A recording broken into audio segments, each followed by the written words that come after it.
Hello everyone. So in this tutorial we'll see how do we remove the Windows login password. Okay, in the last tutorial we have seen how do we change the password or how do we reset the password. Okay, so now we'll see how do we remove the Windows login password. It's almost the same process here. So just go and search for password in the search area.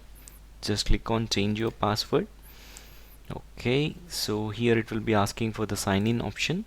In the sign in option, click on change. So you can give your present password that you are using here. Just click on next. Okay, it was wrong. Let me try it again. Okay, so now you can keep blank as it is. Just don't enter anything. Just click on next. So finish.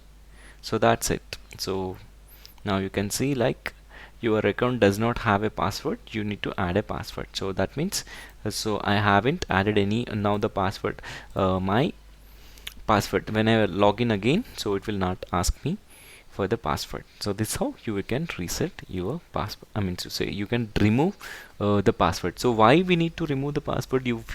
If you're comfortable, like if it is a desktop which resides only at your home, and you are not carrying the desktop anywhere, and you will be the only person that you will be using and no one person will be accessing, in that case not required, the password is not required, right? So in that case you can remove that. Okay, thank you.